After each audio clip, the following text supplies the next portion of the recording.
السلام علیکم دوستو، میرا نام ہے زین خان۔ ہم آپ کے لیے لائے ہیں علامہ اقبال کے کلام اور ان کی آسان تشریح۔ دوستو چینل کو سبسکرائب کر لیجئے تاکہ علامہ اقبال کے اور اچھے کلام ہیں، اس کا جو فکر ہے، اس کا نظریہ ہے، اس کا سوچ تھا، اس کا جو پیغام ہے وہ آپ کو مل سکے، آپ اس سے فائدہ اٹھا سکو۔ دوستو چلتے ہیں اپنے کلام کی جانب۔ یہ کلام علامہ اقبال نے فلسطین کے مسلمانوں کے لیے یا فلسطین کے نوجوانوں کے لیے لکھا تھا۔ اس کو پیغام دیا تھا کہ وہ کون سے طریقے ہیں جن کو آپ اپنا کر یہودیوں کے مصیبتوں سے چھٹکارا حاصل کر سکتے ہو۔ تو کیا ہے جو دنیا کے لیے خطرہ ہے، دنیا جس سے خوف محسوس کرتا ہے۔ چلتے ہیں کلام کی جانب، پھر آتے ہیں اس کے آسان تشریح کی طرف۔ زمانہ اب بھی نہیں جس کے سوز سے فارغ، میں جانتا ہوں وہ آتش تیرے وجود میں ہے۔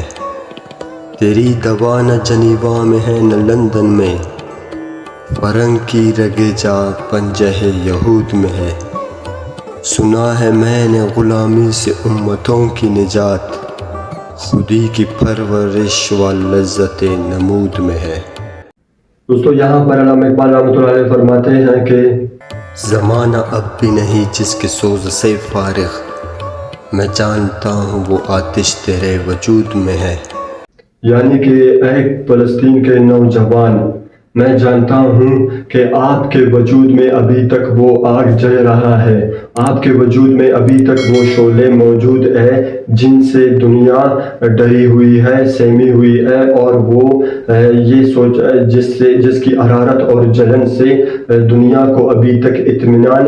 نہیں ہوا۔ یعنی کہ جو آپ کے آباء و اجداد کے مجاہدانہ کارنامے تھے وہ پوری دنیا پر آشکار ہے، جن سے ابھی تک دنیا خوف محسوس کر رہا ہے۔ یعنی دنیا والے یہ سمجھتے ہیں کہ جو مجاہد پہلے جس دلیری سے، بہادری سے، ہمت سے لڑتے تھے اور جب وہ پیش قدمی کرتے تھے تو پھر واپس ان کو روکنا یا پیچھے پلٹانا ان کو کافی مشکل ہوتا تھا۔ تو آپ بھی اسی قوم کے، آپ کا جو ان کے اولاد ہو، اور ان کے جسم میں جو خون تھا وہی خون آپ کے رگوں میں بھی دوڑ رہا ہے۔ اسی لیے دنیا کو آپ سے ایک ڈر اور ایک خوف محسوس ہو رہا ہے، اور وہ یہ سوچ رہے ہیں کہ اگر فلسطین کے نوجوانوں نے اپنے حقوق کے لیے، اپنے زمین اور اپنے ملک کے لیے اگر ایک دفعہ پیش قدمی شروع کیا تو جس طرح ان کے آباء و اجداد اپنے ٹارگٹ کو حاصل کیے بغیر واپس نہ ہوتے تھے، تو یہ بھی ہمارے لیے ایک بہت بڑا مصیبت کا سبب بن سکتے ہیں، اور جن زمینوں پر ہم نے قبضہ کیا ہے یہ ان کو آسانی کے ساتھ واپس لے سکتے ہیں۔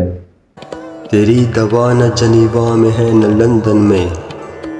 فرنگ کی رگے جا پنجہ یہود میں ہے۔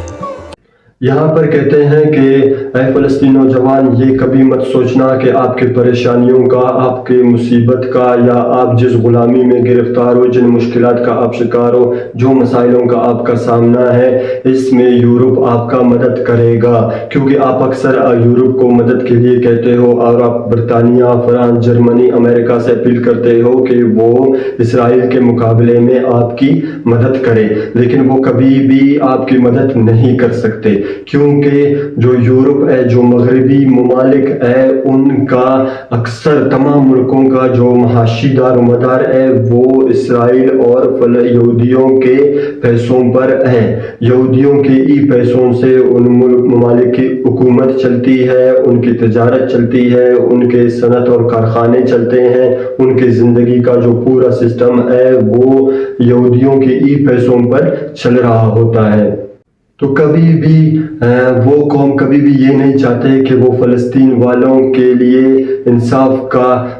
بات کرے، یا پھر فلسطین والوں کے لیے آواز اٹھا کر اسرائیل کو ناراض کر دیں، کیونکہ اسرائیل کو وہ کسی حالت میں بھی ناراض نہیں کرنا چاہتے، کیونکہ ان کی جو زندگی کی سانسیں ہیں وہ اسرائیل کے ہاتھ میں ہے، اور وہ اسرائیل کو کسی بھی حالت میں خوش کرنا چاہتے ہیں۔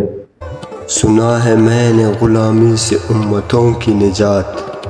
خودی کی پرورش و لذت نمود میں ہے۔